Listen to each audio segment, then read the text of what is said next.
So what gives you unlimited motivation? I don't believe in motivation as a concept. I believe in discipline and divine purpose. People who ask about motivation are basically saying, I don't feel like doing this. How do I feel like doing this? And the answer is, the true red pill is, you're never going to feel like doing it all of the time. Sometimes you're not going to want to do it. Doesn't matter what it is. If I were to tell you to go fucking surfing or skateboarding or driving a Ferrari every day, there's going to be days you wake up where you just don't feel like doing it, no matter how fun it is. That's life.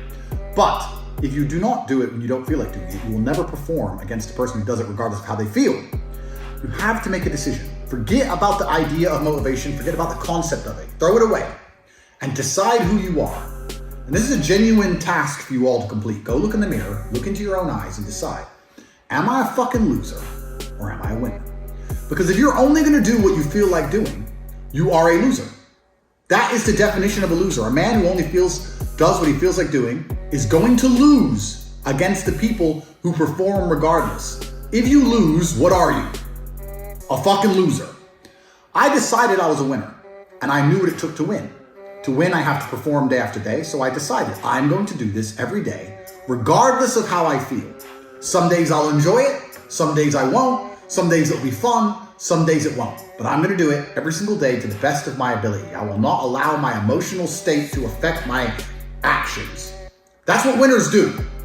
Because let's say you're a professional fighter and you've agreed to fight on the 13th of July. That day comes around. You might feel like fighting. You might feel like kicking someone's ass. You might not feel like fighting. You might be a little bit sick. But it's the day, the arena's booked, you have to fight.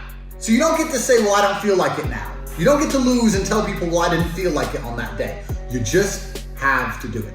You have to be good enough on your worst day to beat your opponent on his best day. It might be your worst day, it might be his best day. You still have to fight and you still have to win. That's the game. So if people ask me about motivation, I make it very clear. I say, listen, motivation has nothing to do with any of this. This is about who you are. It's about your purpose, your divine purpose given to you, dictated by God. Are you the kind of person who lives a life worth living, or are you a fucking loser? Now, watching this, there's going to be some of you which fall into each category. You're not all winners. You're in the right place. But some of you are probably still lazy losers. That's the reality. Listen to this video. Take 10 minutes out of your life. Go look in the mirror. Look yourself deep in the eyes. Look at yourself and decide, are you a fucking loser? Because if you're a fucking loser, you can go read and watch a bunch of shit about motivation to try and convince yourself to do a little bit of work. Or are you a winner? Because if you're a winner, you don't give a fuck how you feel. Work needs doing and it must be done.